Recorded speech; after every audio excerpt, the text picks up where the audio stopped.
Baixe o aplicativo da TV Chico Xavier. É grátis.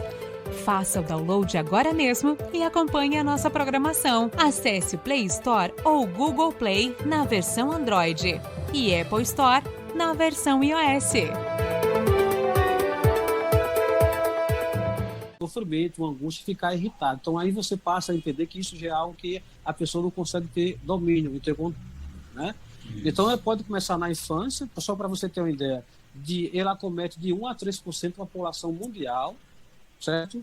Entre crianças, né, também aqui, e adultos. Então, veja, nós temos 7 bilhões de habitantes, coloca 3%, é muito alto, tá certo?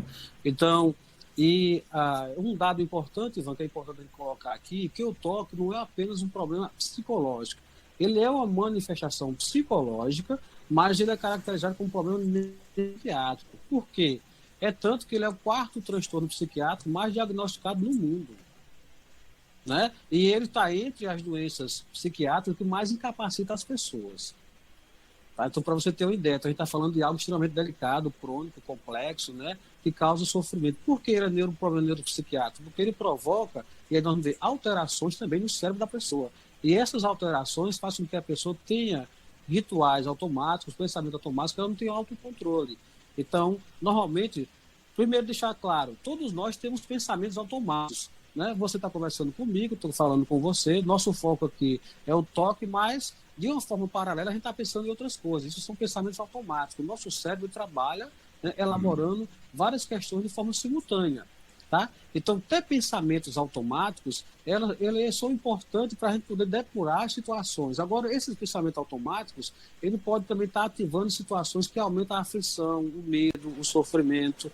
Então, quando nós estamos mais estressados, estamos mais inquietos, há uma tendência da gente ter pensamentos automáticos que podem parecer o toque, mas não é o toque. Então, uma pesquisa feita ao redor do mundo mostrou que todo mundo tem pensamento, às vezes, obsessivo. Por exemplo, parar no sinal de trânsito, passar uma senhora, uma velhinha, e você achar que vai perder o controle da direção e vai atropelar aquela pessoa. Então, você fica, poxa, caramba, o que é isso? Né? Isso pode acontecer. Você pode imaginar que ele vai matar sua esposa, seu esposo, na hora de uma briga ou de uma confusão com uma faca. Então, o pensamento automático, invasivos, e todo ser humano, em algum momento da vida, experiencia. Né? Então, esses pensamentos, justamente, ele vem para diminuir o grau de estresse, né, de funcionalidade da nossa cognição e do cérebro. No entanto, aqui no toque especificamente, não. Né? Ele passa a desenvolver na infância, passa a se cronificar com o passar do tempo, e normalmente, de acordo com a história da pessoa, ela vai ter alguns rituais específicos. Então, é muito comum, inicialmente, as pessoas desenvolverem alguns rituais mais característicos. Né? Por exemplo, vamos imaginar aqui uma situação que a pessoa pode ter a situação de que ela tem que fechar a porta, né?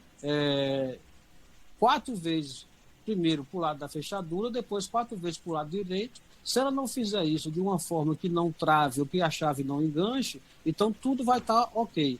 Mas, se ela em algum momento enganchar, ela tem que repetir esse ritual várias vezes, porque se ela não repetir esse ritual, ela acredita que, de repente, quando ela voltar para casa, a casa vai explodir. Ela sabe que isso é irracional, mas ela não consegue ter controle sobre isso. Então, quando o toque se torna cronificado, e a gente vai falar de tratamentos, é importante que a pessoa busque ajuda. É importante que, primeiro, ela partilhe com alguém, ela fale com alguém, porque a primeira sensação que a pessoa pode ter, estou enlouquecendo, o que está acontecendo comigo, isso não é normal. Né? Então, ela passa a ter alguns graus de sofrimento de forma intensa. Vou dar um exemplo. Eu, como professor, por trabalhar isso, então observar na sala de aula, quando a gente entra aqui na sala de aula, digamos assim, você já passou a aula, está esperando a aula, não é uma coisa normal, não é comum isso, não é? Então, quem está nos acompanhando também. Mas a pessoa que tem toque, não. Normalmente ela senta lá no final ou no meio, porque ela leva na bolsinha dela um álcool gel, isso antes do coronavírus, tá bom? Deixando bem claro. Então, o que acontece? Porque ela tocou na maçaneta. Para você tocar na maçaneta é algo normal, mas seu foco é a aula e você não tem nenhum problema de toque. Quem tem toque, como muitas pessoas tocaram na maçaneta, para essa pessoa, ela pode contaminar. E ao contaminar, tocar de forma inadvertida no rosto, na boca, né? Ela pode se contaminar. Então, de forma discreta, esse aluno ou essa aluna senta lá atrás, abre sua bolsa de forma discreta, bota as 2 mãos lá dentro, pega o álcool gel, faz a asepsia. Ao fazer aquilo, ela se acalma e tende a assistir a aula. Tá? Agora, veja, isso antes da pandemia. Com a pandemia, as pessoas que têm toque têm um certo alívio. Dizer, olha, aquilo que achava que era uma coisa errada, todo mundo está fazendo, né? Então, de repente, a situação vai mudando de lugar, mas não. Muitas pessoas que têm toque também têm sofrido muito mais com essa situação, tá? Então, aqui a gente vai ter a Organização Mundial da Saúde, ela classificou justamente o toque como sendo um dos transtornos mais incapacitantes das pessoas ao redor do mundo, né? No Brasil, de acordo com um pesquisador chamado Aristide Cordioli, nós temos cerca de 3 a 4 milhões, né, de habitantes que sofrem de toque no Brasil. Então é muita gente, né? Então nós estamos falando de uma situação real que causa sofrimento. Muitas pessoas se adaptam, convivem com o toque, mas isso cria um grau de sofrimento, às vezes familiarmente, de uma forma mais geral também. Então, para apresentar de uma forma mais específica, mais clara, fazendo a introdução, isso é que a gente pode falar do toque, né? Então a gente vai ter o toque de limpeza, vai ter o toque de contaminação, vai ter o de simetria, de organização e o toque de conteúdos obscenos religiosos, né? Então a gente tem aqui variações, tipos de toque. Então, normalmente a pessoa tende a ter sintomas mais característicos, mas ao passar do tempo, ela pode mudar esses sintomas. Na medida que aqueles rituais que ela tem usado para diminuir o grau de sofrimento, quando eles não vão causando, quando vão se habituando, quando não ocorre que a pessoa tende a melhorar, ela vai aumentando, né? Ela aprendeu a aumentar o grau de variações dos sintomas, que vai mudando de um sintoma para outro ao longo do tempo. Tá? Eu, quando viajava para o Ceará, na cidade lá, tinha uma pessoa que ela tinha uma situação incrível, porque ela não se continha em estar lavando as mãos. Corriqueiro, era rotineiro, infinitas vezes durante o dia. E aí veja a situação de quem está vendo essa pessoa e dela lidar socialmente também, né? Então, e aí a gente está falando de um toque crônico, que já causa mal-estar, que a pessoa não tem controle mais sobre a situação. Quando chega nesse patamar, e antes de chegar, quando a gente observa o nosso algum amigo, um parente, esses comportamentos, primeiro a gente tem que acolher como tudo, e depois que acolher, porque isso pode gerar uma vergonha, um mal-estar, a gente sugerir que a pessoa tenha um acompanhamento, né? Um acompanhamento vai ser muito importante para a pessoa aprender a lidar com isso, né? Então, você falou justamente a lavagem, o toque dela que é de lavagem, de contaminação, de limpeza, é um tipo de toque, né? Então, a pessoa sempre acha que vai estar contaminada e dentro dessa contaminação, cada pessoa usa um ritual. Então, por exemplo, é comum algumas pessoas passar o sabonete 6 vezes para banho, porque se ela não passar 6 vezes o sabonete, ela acredita que nessa contagem que ela fez, ela não vai estar limpa. E são durante essas 6 vezes que ela passa o sabonete, se de alguma forma inadvertida ela tocar na torneira, tocar alguma parte do banheiro, então o que vai contaminar, ela volta tudo, zera e tem que tomar banho mais 6 vezes.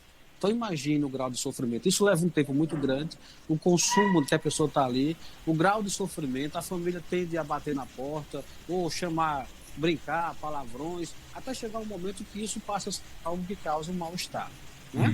Então isso é um toque de limpeza, de contaminação e limpar várias vezes. Então olha só, ter organização e limpar necessariamente não é o toque. O toque vai caracterizar quando você faz isso durante várias horas do dia. Se você faz durante várias horas do dia e se não fizer de causar uma angústia, um sofrimento, a gente está falando do toque. Tá? É diferente de você estar ajustando, ter uma mania de organizar. Então, mas se você relaxar, refletir bem, ele vai deixar aquele comportamento, não vai incomodar. No toque, não. Você é impelido a fazer. Se você não fizer, alguma coisa ruim vai acontecer. Então, falando do toque da limpeza, né? De contaminação. Então, a pessoa pode acreditar que, na verdade, ela vai estar... Então, alguns vão ter alguns rituais, por exemplo, ao dormir no seu quarto, todos os sapatos ficam fora do quarto, dentro da casa, né? Tem que tomar o banho no banheiro fora da casa para poder entrar no quarto dela. Então, assim, veja, isso acontece que pode se contaminar. Então, varia de pessoa para pessoa. Isso é um grau de sofrimento.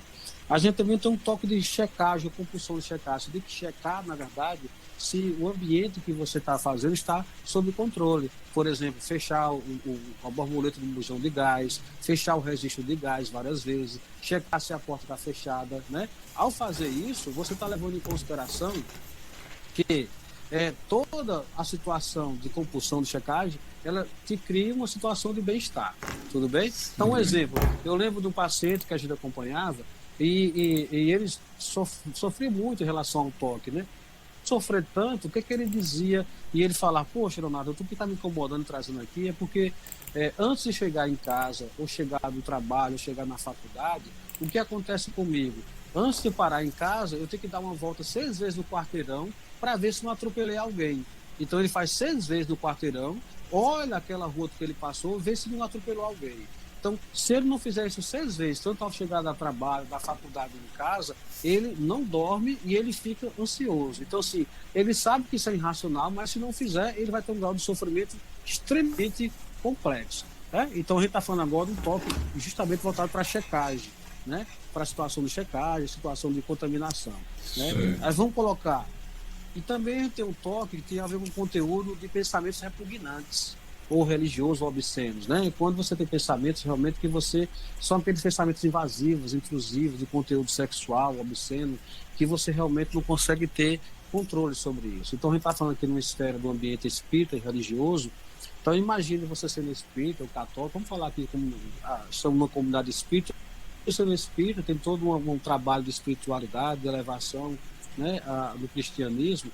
Então eu lembro de um paciente e foi ela que me levou a estudar toque e aprofundar, que foi um caso muito delicado, impactante, de entender de como lidar com esse sofrimento. Então imagine você sendo uma pessoa crente, fervorosa, religiosa, e você, ao ver qualquer sinal religioso, você imaginar, né, que Nossa Senhora está fazendo sexo com Jesus Cristo. Então, né, isso. Então, quanto mais você tenta repelir essa imagem, balançar a cabeça, se punir, mais o pensamento vem e piora. Tá? Então a gente está falando agora muito repugnante, de conteúdo obsceno religioso. Então, achar que você vai matar alguém, que você durante a noite pode se levantar e pode matar sua esposa. Então, são pensamentos repugnantes. Então, a gente está falando agora justamente nas obsessões, né? E essas obsessões, elas geram um grau de sofrimento muito grande, que a pessoa tem que fazer algum ritual para diminuir esse grau de sofrimento, né? Então, eu estou colocando agora, e também tem um toque de simetria, né? Que é quando as pessoas tendem a organizar demais, tudo tem que ficar muito retinho, certinho. Nós temos um filme clássico aí, antigo, né? Que é com aquele famoso ator Jack Nicholson, né?